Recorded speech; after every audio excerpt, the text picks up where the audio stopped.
You wake up in the dead of night with that familiar tightness in your chest, an unwelcome companion to your restless sleep. It's a physical sensation, almost like something heavy is pressing down on you from the inside, but you know it's not an illness, at least not the kind doctors can find on tests. It's something different, deeper, residing in a part of your existence where words can barely reach. During the day, you function, of course.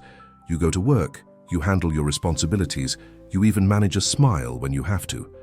But a part of you remains frozen in a kind of silent pain that no one around seems to notice or understand.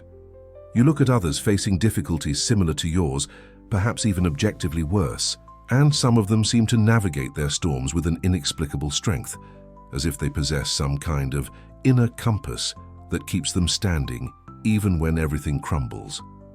Meanwhile, you, facing challenges that might appear minor to outsiders, feel like you're being pulled into a bottomless abyss. And the question that keeps nagging at you, the one you whisper to yourself in those sleepless hours, is this: why do some people manage to transform suffering into something that strengthens them, while others, as you might have felt at certain moments in life, seem to sink deeper and deeper into the pain until it becomes the only reality they know? Viktor Frankl, an Austrian psychiatrist who survived 4 Nazi concentration camps, including Auschwitz, dedicated his entire life to answering precisely this question. The answer he found not only saved his own life in that indescribable hell, but completely revolutionized our understanding of human nature, suffering, and what truly keeps us alive when all seems lost. What Frankl discovered in the concentration camps wasn't a positive thinking technique or a superficial self-help philosophy, but something infinitely more powerful, validated under the most extreme circumstances a human being can face. A fundamental principle about how our relationship with suffering determines whether we are destroyed by it or transformed through it. In the concentration camps, Frankl observed something that defied all logical expectations about who would survive and who would succumb. It wasn't necessarily the youngest, the physically strongest, or the healthiest who lasted the longest. Frankl saw sturdy men who seemed to have every physical condition to endure the extreme deprivations, simply give up and die within weeks. Meanwhile, seemingly frail individuals, including the elderly, continued to fight and survive against all odds. This observation led Frankl to a disturbing yet liberating discovery. The difference between those who overcame suffering and those who sank into it wasn't in the external circumstances, which were equally horrific for everyone, but in something that happened within each person, in how they related to their suffering and, more crucially, in what they still considered possible despite all the horror. Frankl realized that prisoners who held on to some kind of future to live for, some meaning waiting for them beyond that unbearable present, could endure almost anything. A man who knew his wife was waiting for him, even without certainty of her survival, carried that image as a reason to resist one more day. Another who had unfinished scientific work, a book he needed to finish, a mission only he could accomplish, found the strength to continue when others had already given up. It wasn't that these people felt less pain, less hunger, less despair than others, but they possessed something that Frankl identified as absolutely essential for human psychological and even physical survival: a meaning to live for, a why that made any how bearable. This discovery crystallized into one of Frankl's most powerful quotes, borrowed from Nietzsche: "He who has a why to live can bear almost any how." But Frankl went beyond simply quoting this phrase. He experienced it firsthand, tested its truth under the most brutal conditions imaginable, and developed from it a revolutionary understanding of human psychology.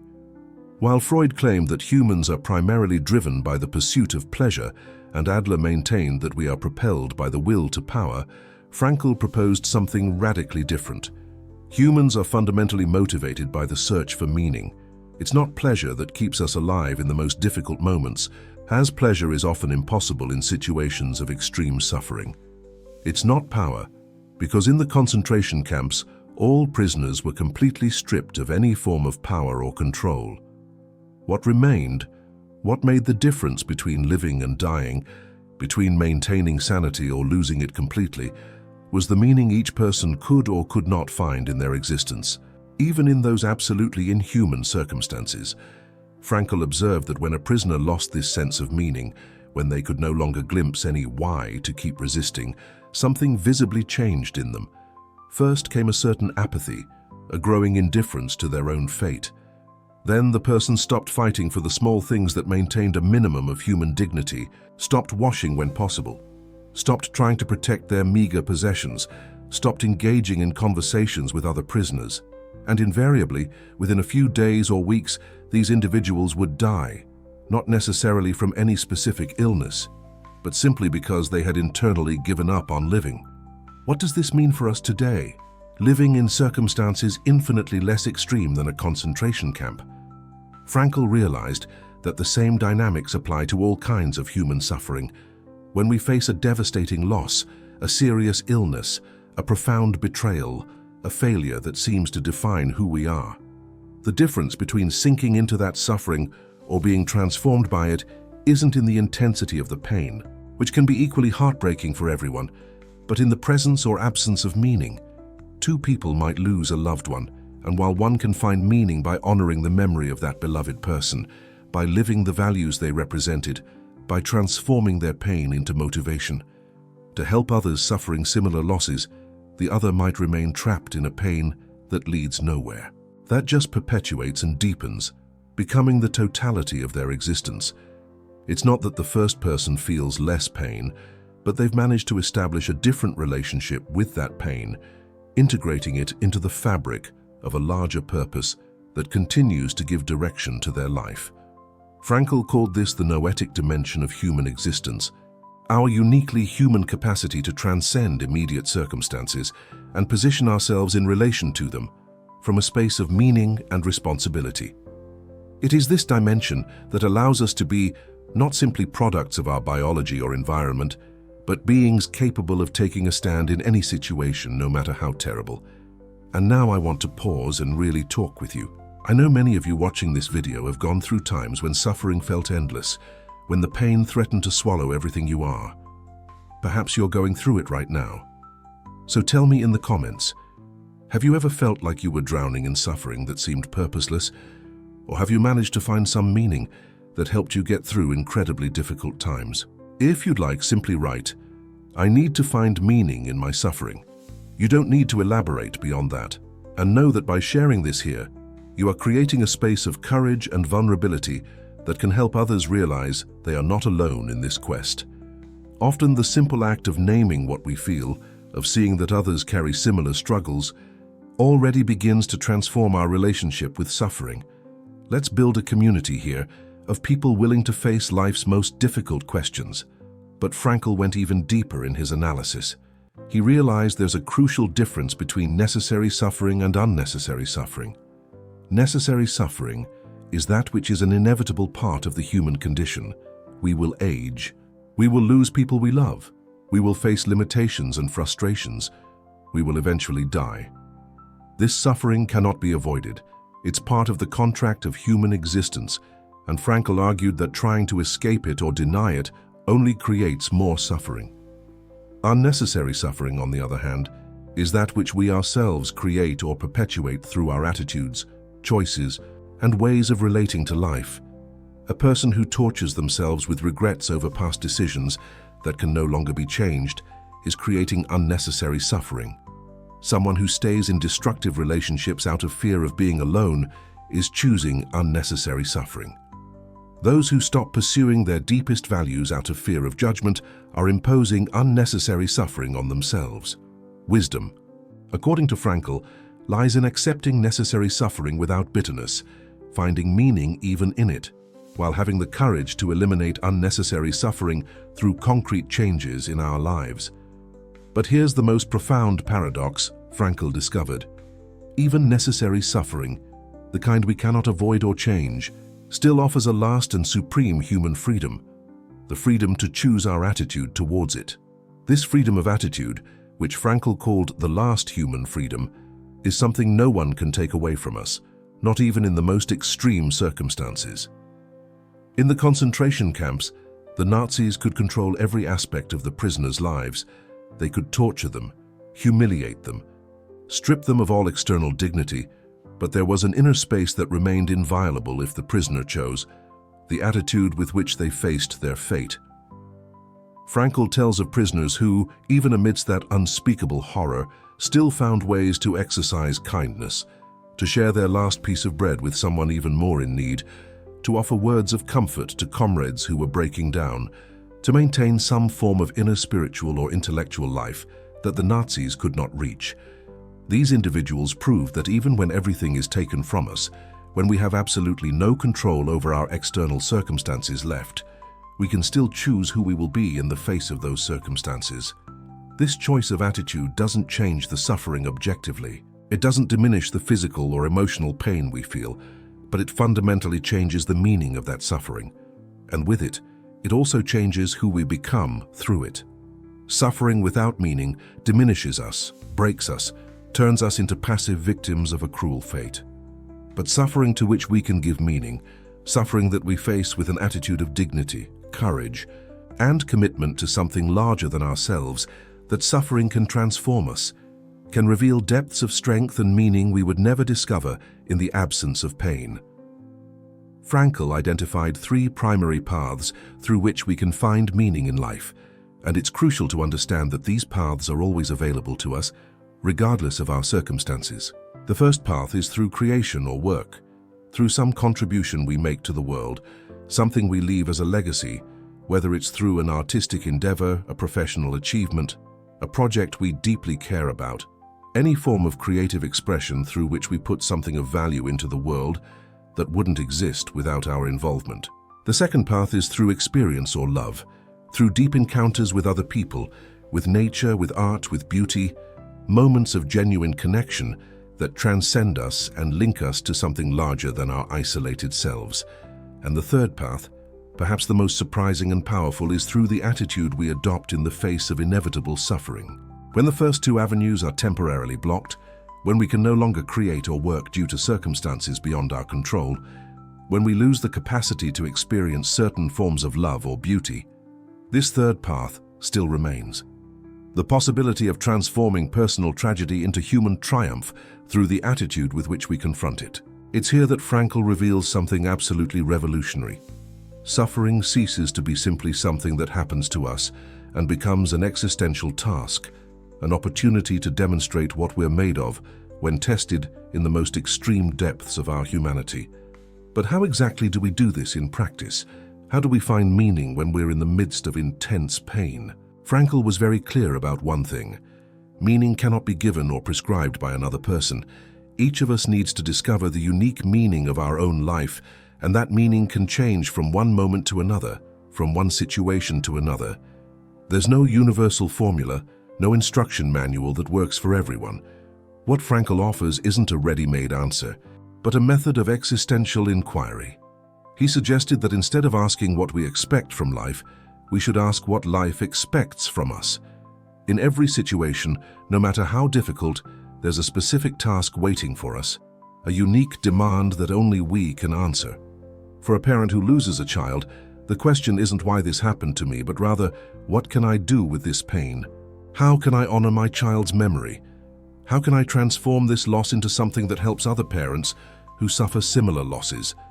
Or how can I live in a way that embodies the values my child represented?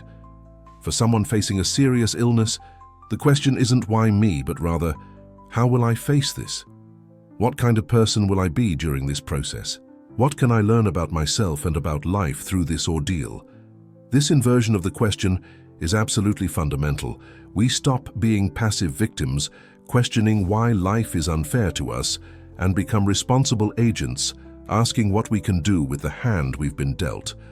Frankl developed specific therapeutic techniques based on these principles. One of the most powerful is paradoxical intention, which uses our uniquely human capacity for self-distancing, our ability to step back from ourselves and even laugh at our own struggles. When someone suffers from anticipatory anxiety, for example, fearing that something bad will happen, that fear often makes the feared thing more likely to occur. A person afraid of trembling in public becomes so anxious that they start trembling even more. Someone with insomnia becomes so worried about not being able to sleep that the worry itself prevents sleep. Frankl taught these individuals to do the exact opposite of what they instinctively did. Instead of fighting the symptom, to intentionally try to produce it in an exaggerated way. The insomniac should consciously try to stay awake. The person who trembles should try to tremble even more. This paradox breaks the vicious cycle of fear and symptom because it introduces an element of voluntary control and even humor into a situation that previously seemed completely out of control. Suddenly, the person realizes they have more power over themselves than they imagined, and often the symptom disappears precisely when we stop fighting desperately against it. This technique illustrates a broader principle in Frankl's thinking. The more directly we pursue something, especially happiness or freedom from anxiety, the more it eludes us. Happiness cannot be chased directly. It must happen as a byproduct of living in accordance with our deepest values and dedicating ourselves to something larger than ourselves. If these ideas are starting to resonate with something deep inside you, if you feel you've finally found an approach that honors both suffering and the human capacity to transcend it, subscribe to this channel. Here, we explore the thought of Viktor Frankl and other humanist philosophers weekly, offering real and profound tools for navigating the existential crises that mark human life. You don't have to go through this journey of seeking meaning alone. This channel exists to create a community of people brave enough to face the toughest questions of existence head-on and willing to grow through them. Click the subscribe button and become part of this ongoing exploration of what it truly means to live a meaningful life.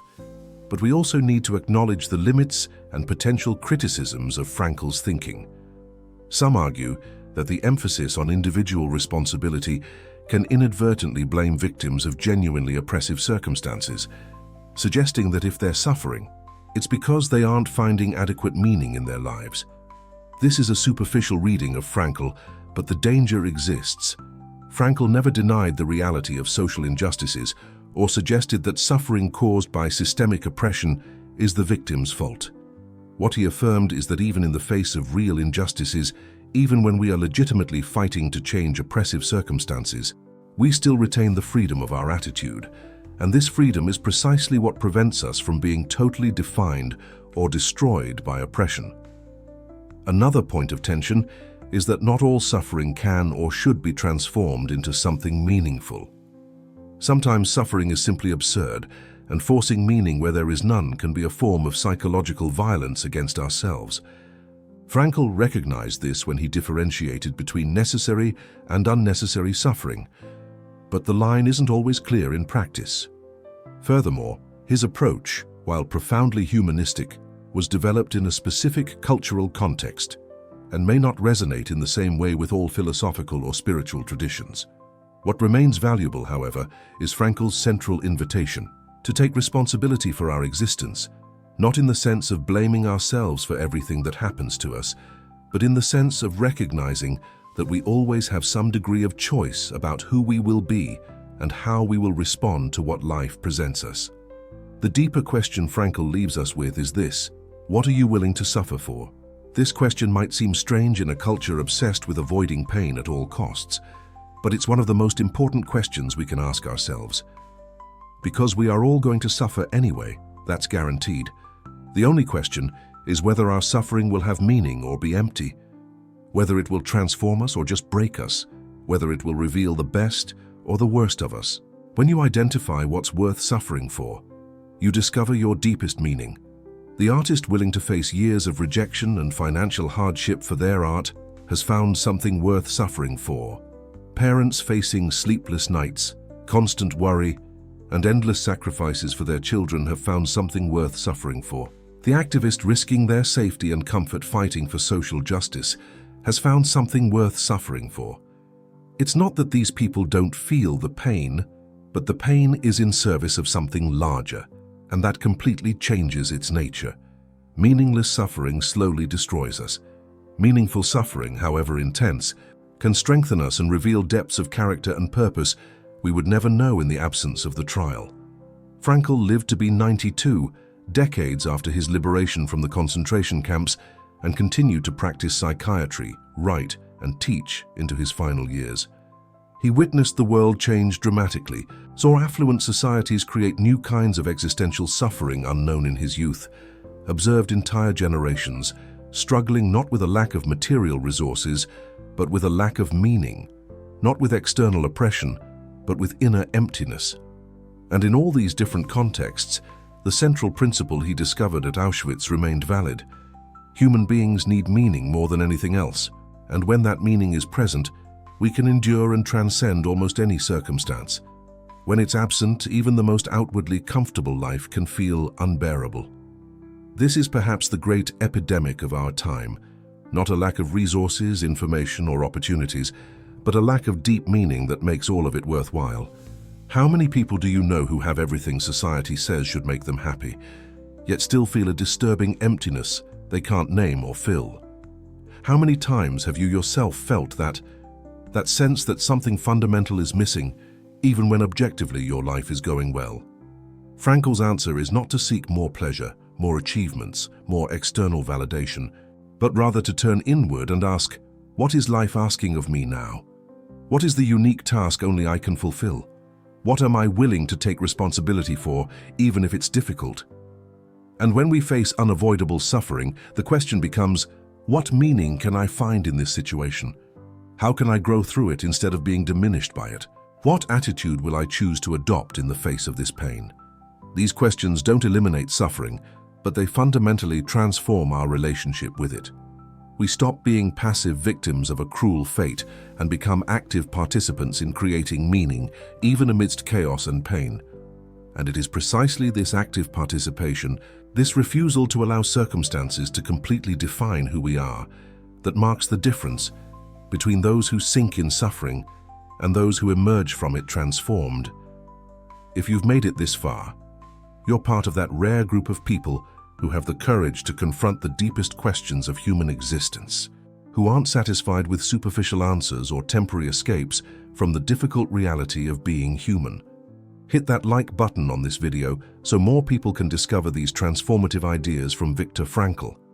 And tell me in the comments, which idea from this video resonated with you the most? What insight about suffering and meaning made you stop and rethink your own life? Your reflection might be exactly what someone else needs to read today, to continue their own journey. And if you haven't subscribed to the channel yet, do it now.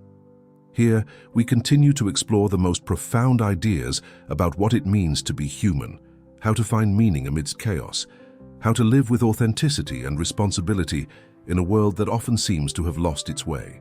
You're not alone in this quest, and together we can build a community of people committed to real growth, to the difficult truth, to the courage to face both our fragility and our incredible capacity for transcendence. The difference between those who overcome suffering and those who sink into it isn't in external circumstances, but in the presence or absence of meaning. And meaning is always available to those brave enough to seek it. This is the great discovery of Viktor Frankl, tested under the most extreme conditions imaginable, and it remains true for us today. Whoever has a why to live for can bear almost any how. What why do you carry within you? What meaning justifies your existence and makes any hardship bearable? This is the question I leave you with, the question that can change everything if you have the courage to answer it honestly.